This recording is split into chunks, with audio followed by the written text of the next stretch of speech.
and the softness and the suppleness of a horse. Now this is old Cowgirl here. Now Cowgirl's getting over an injury. She has got a stifle problem, and on her left rear she's stiff and she has arthritis. So we've been working through the massage. We've been doing stretches. But today she's going to try and help me show you a few things that I normally do to help the horse get soft, a little more responsive to the bit. Now, I'm going to get away from what I was going to normally do today because I've had some people come up to me and talk to me today about a couple of different problems that they seem to be having with their horses.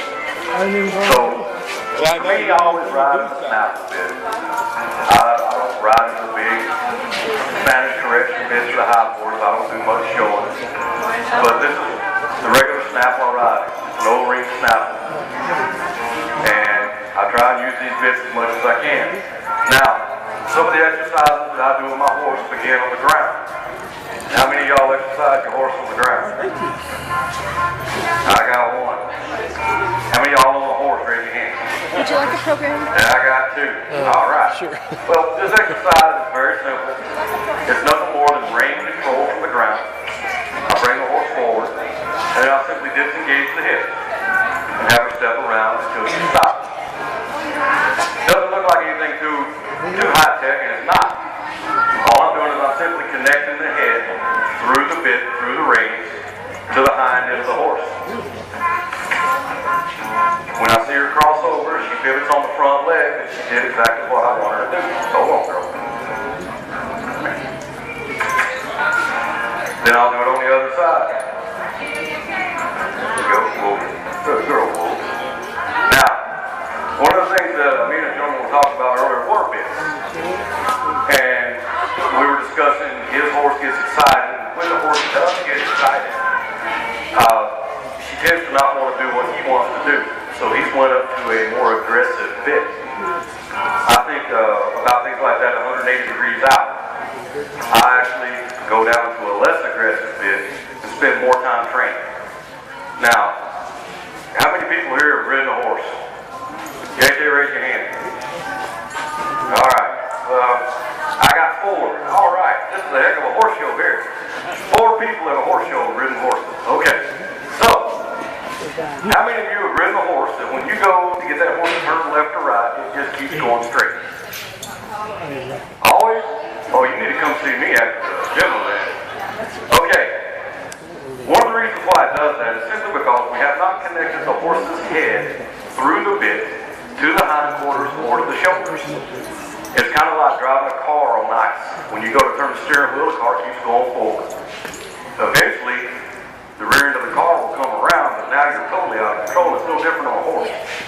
So what I do is I work on lateral flexation before I ever work on my vertical flexation. The best way I've found to work on lateral flexation is through either an O-ring snap or a D-ring snap or a full cheek snap. Are you writing this down? Okay. Now a lot of the trainers out there, they get up on their horse. Don't put me on, right? Oh, I ain't never rode before. Okay. Oh, look at there. Came undone. Oh. Would you stop? A lot of trainers get up on their horse. We have a wardrobe malfunction. And when they get up on their horse, they get out there and they make their videos and they try and show everybody how they need to get up there and pull that horse's head around to their stirrup. Now, so they'll sit here and they'll do this lateral flexation thing, pulling that horse's head around the stirrup. Now their horse sits still. Y'all know what I'm talking about? You see them on RFD TV.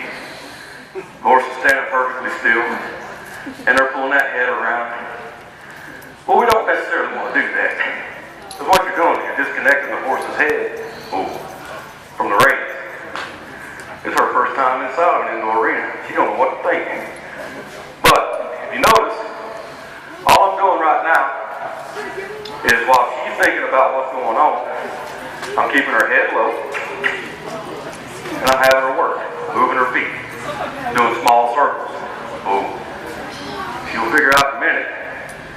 her release. But when we talk about a horse's head being soft, there's a lot of different ways.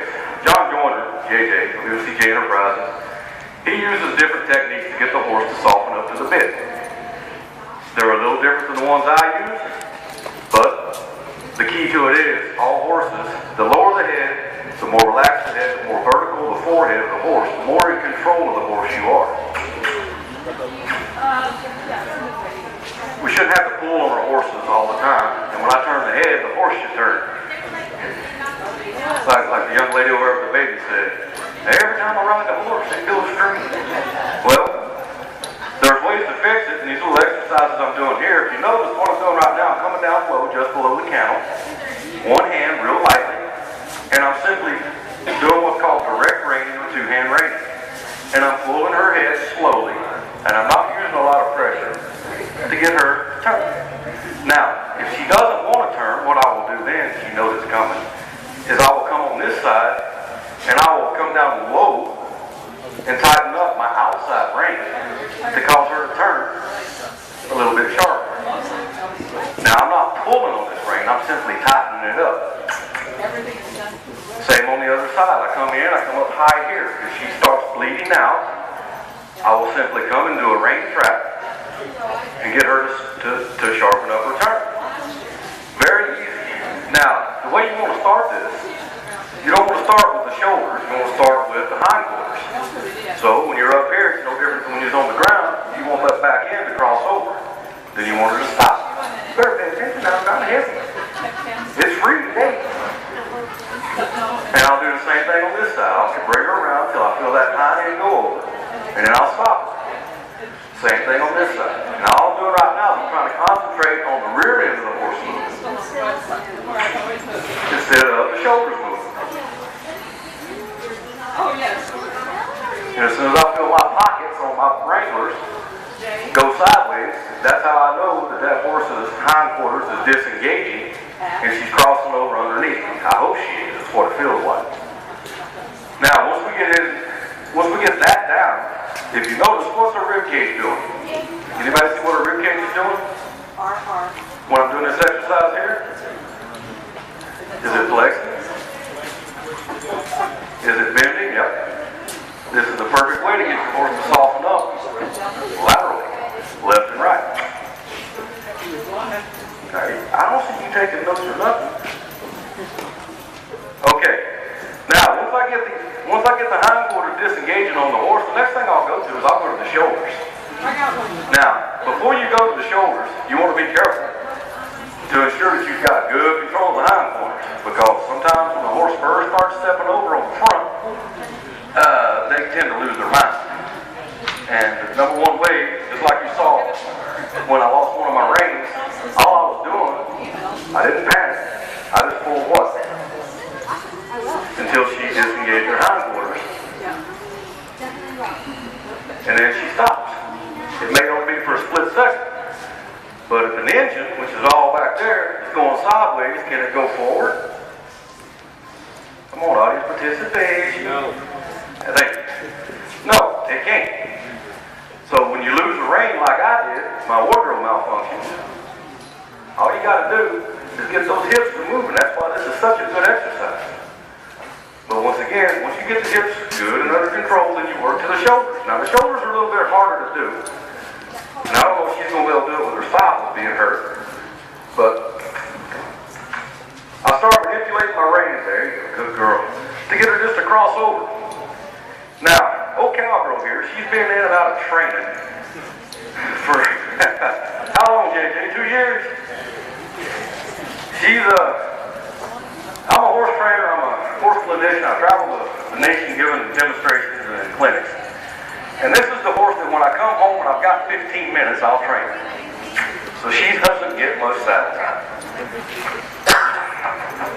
But as we're working the front end, the way I like to start when working my front end is I'll have them at the stop. I'll get her to give me her head. And then I come in, I put just a little bit of pressure just on the cinch area. And as soon as she steps off, one step, I release her. That's her reward. So we'll do it again. Oh, give me a head. Step off once. And I release.